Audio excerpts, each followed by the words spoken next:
பேரன்புமிக்க எல்லாம் வல்ல அல்லாஹுடைய நல்லடியார்களே, நாம் வாழுகிற இலங்கை திருநாட்டிலே இனவாத பாதிப்பு காரணமாக ஏற்பட்ட ஆட்சி மாற்றம் வருடங்களை தாண்டி சென்று கொண்டிருக்கக்கூடிய இந்த சந்தர்ப்பத்திலே நல்லாட்சி அரசு சட்டத்தை நிலைநிறுத்தப் போவதாக அடிக்கடி சொல்லிக் கொண்டிருக்கக்கூடிய ஒரு நிலையை நாம் அவதானித்து வருகிறோம். ஜனாதிபதி அவர்கள் எப்பொழுது பேசினாலும் நாங்கள் சட்டத்தை நிறைவேற்றுகிறோம் என்று பேசுகிறார். இதே நேரத்தில் பிரதம மந்திரி அவர்களும் பேசுகிற இடங்களில் எல்லாம் நல்லாட்சி அரசில் சட்டம் நடைமுறைக்கு வருகிறது என்ற ஒரு செய்தியை வலியுறுத்தி வருகிறார். பல அமைச்சர்களும் இதை வலியுறுத்தி வருகிறார்கள். ஆனால் வெளிப்படையில் ஒரு சில வழக்குகள் இப்படி நடைபெற்றுக் கொண்டிருந்தாலும் யதார்த்தத்தில் சட்டம் நடைமுறைப்படுத்தப்படுகிறதா என்றால் நடைமுறைப்படுத்தாத ஒரு நிலையை காண முடிகிறது. ஏன் காண முடியுதுன்னு கேட்டா, இன்றைக்கு நாட்டுக்குள்ள குறிப்பாக இஸ்லாமிய பிரச்சாரம் செய்யக்கூடிய அமைப்புகள் பல விதங்களில் முடக்கப்படக்கூடிய ஒரு நிலை இருக்கிறது. ஒரு நிகழ்ச்சி செய்ய போனா அதுக்கு அனுமதி கேட்டு போட்டா அதுக்கு பலவிதமான தடைகள். ஒரு நிகழ்ச்சியை முன்னெடுப்பதற்கு யார் தடை விதிக்கிறா? சட்டத்தை நடைமுறைப்படுத்த வேண்டிய போலீஸ் தரப்பு. போலீஸ் தரப்பு என்ன செய்யறான்னு கேட்டா, யார் யார்ட்டையாவது காசை வாங்கிக்கிற வேண்டியது, லஞ்சத்தை எடுத்துக்கொண்டு அந்த லஞ்சத்துக்கு ஏத்த மாதிரி தலையாட்டக்கூடிய காட்சிகளை கண்ணுக்கு முன்னால் இன்றைக்கு பார்த்து வருகிறோம். ஆனா வெளிப்படையில் பார்த்த நல்லாட்சி அரசு சட்டத்தை நடைமுறைப்படுத்துகிறது என்ற ஒரு தோரணையை உண்டாக்குகிறார்கள். இன்னைக்கு கடந்த ஒரு மாதம் 1.5 மாதங்களுக்கு முன்பதாக திகாரி பகுதியில் இருக்கக்கூடிய ஒரு பள்ளிவாயல், ஜாமி அபீபக்கர் என்கிற பள்ளிவாசல் தரீகாவாதிகளால் கைப்பற்றப்பட்டிருக்கிறது. இன்று வரைக்கும் அந்த பள்ளிவாயல் மீண்டும் சம்பந்தப்பட்ட தௌஹீத் சகோதரர்களிடத்தில் கொடுக்கப்படவில்லை. ஏன் கொடுக்கப்படல? நாங்க வந்து பிடிச்சிட்டோம், அது எங்க பள்ளின்னு சொல்லிக்கிட்டு அவன் இருக்கிறான். உண்மையிலே பள்ளிக்கு சொந்தக்காரர்கள், அதனுடைய டீடு உரிமையாளர்கள் அத்தனை பேரும் இன்னும் உயிரோடு இருக்கிறார்கள். ஆனா பள்ளியை பிடிச்சி அவன் கையில வச்சுக்கிட்டு இருக்கிறான். இதை எடுத்துக் கொடுக்க வேண்டிய போலீஸ் தரப்பு அவனுக்கு ஜால்ரா அடித்துக் கொண்டு இருக்கிறார்கள். இதை கேட்க போனா என்ன செய்யறான்னு சொன்னா, கேட்பவர்களுக்கு எதிராக சட்டத்தை முடக்கி விடுகிறார்கள். சம்பந்தப்பட்டவனை எவன் பாதிக்கப்பட்டிருக்கிறானோ அவனையே கைது செய்யக்கூடிய நிலைகளும் உண்டாகிறது. அப்ப என்ன நாம அனுமானிக்கிறோம் கேட்டா, இந்த நாட்டிலே நம்முடைய ஜமாத்தை பொறுத்தவரையில் யாருக்கு எந்த பாதிப்பு ஏற்பட்டாலும் அவர்களுக்காக குரல் கொடுக்கிற நிலையில் தான் ஸ்ரீலங்கா தௌஹீத் ஜமாத் இருக்கிறது. அந்த பள்ளிவாசலை பொறுத்தவரையில் தௌஹீத் ஜமாத்துடைய ஒரு பள்ளிவாசல், நம்ம ஸ்ரீலங்கா தௌஹீத் ஜமாத்துடைய ஒரு பள்ளிவாசல் கிடையாது.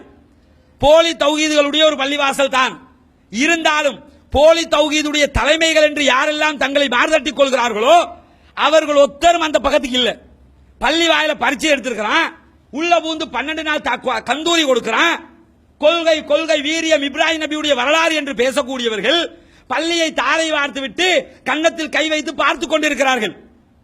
இதே நேரத்தில் நம்முடைய ஜமாத்திரத்தில் அவர்கள் உதவி கேட்டார்கள். ஜமாத் சட்ட ரீதியிலான அவர்களுக்கு தேவையான உதவிகளை செய்கிறது. முழுமையாக செய்ய முடியவில்லை. ஏன்னா அது நம்ம பள்ளிவாசல் கிடையாது. முழுமையாக செய்யறதா இருந்தா நம்ம பள்ளிவாசலா இருந்தா நாம அடுத்த கட்ட முனைப்புகளை 100% எடுக்க முடியும். அவங்க எப்படி எடுக்கிறாங்களோ அதுக்கு ஏற்ற மாதிரி உதவிதான் செய்ய முடியும். செய்து கொண்டிருக்கிறோம். என்ன காரணம்? யாரு பாதிக்கப்பட்டாலும் அதற்காக குரல் கொடுக்க வேண்டும். ஆனா நம்ம நாட்டில் இருக்கிற அரசியல்வாதிகளுடைய நிலை என்ன தெரியுமா?